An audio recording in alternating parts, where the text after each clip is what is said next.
And UDM leader General Bantu Holomisa is facing a lawsuit. A company he's accused of being involved in a corrupt relationship with the Public Investment Corporation has lodged an urgent court application against him. Lebashe Investment Group says Holomisa is using the company's name for political expediency. The UDM boss faces a criminal injury charge and defamation charges, but he isn't fazed by all this. He's dared the company to press ahead with the court action, saying it will give him an opportunity to ask for more information. Joining us on the line now is UDM President and Leader General Bantu Holomisa. Good morning to you and thank you so much for your time. Your initial reaction is just to rubbish all of this from Lebashe, saying that it's not going to amount to much. It will give you an opportunity to gather more information. But what do you make out of it?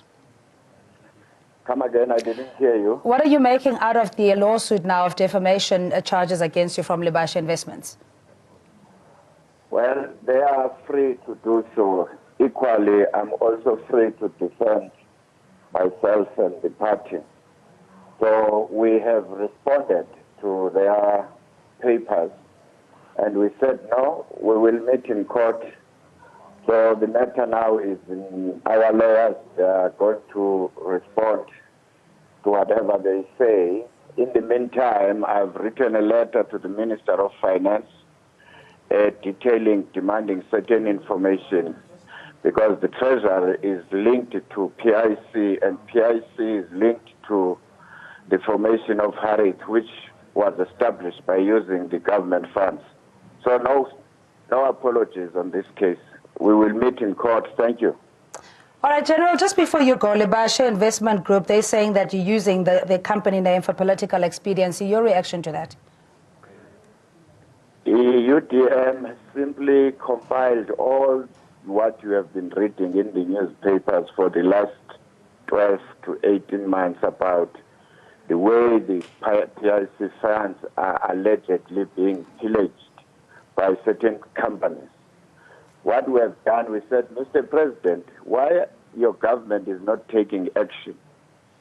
We are here to say to you, for the first time, there is an inquiry on state capture, and that we say these funds are related to the government and there are people who are misusing them. Can't you extend the powers of the state capture inquiry to include these funds? So therefore, for them to say it's political expedience, so be it. Who cares?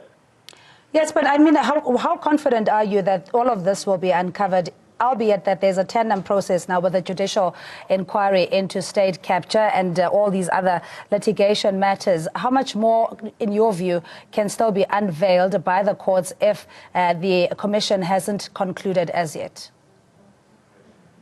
For instance, we will know why the Harris company ended up in the hands of the private people who were working for PIC, either as chairperson or as an employee.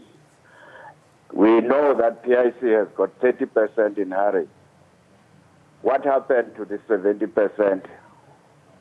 Why is it given to Fraser Mlegate and the other employee of PIC? So we want more information on those. And also, the more we get to court, it's going to be easy to get information from whatever department. Like, for instance, the Pan-African Infrastructure Development Fund took almost 8.1 billion rands from the pensions. We want to know where are those the monies invested in the continent. Who owns that? Where are these assets? So everybody is going to sweat. And General, don't you think that the unintended consequences that now you've almost brushed all other investments as being fruitless or wasteful expenditure, that they are marred by corruption and you know, potentially even deter further investments where the PIC is concerned? Why were they not taken when they were published in the newspapers? Because I told you that I've just collected the information which has been circulated in the public. Yeah, but a regurgitation of information doesn't necessarily make it accurate or factual, for that matter. Yes, that's why. That's precisely why I'm asking for an inquiry. What do you mean? All right, if your source of information then is based on what is in the mainstream media, I suppose the courts would be they'd be the arbiters of the truth. The court or the inquiry itself will verify the authenticity of these allegations which are in the media. Let's get to the bottom of this. Thank you, ma'am. You're most welcome. Thank you for joining us. That is UDM President General Bantu Holomisa. He's now facing a lawsuit against him for implicating a company, Lebashe Investment Group, in the PIC alleged corruption. So that's a story that we'll follow up for you.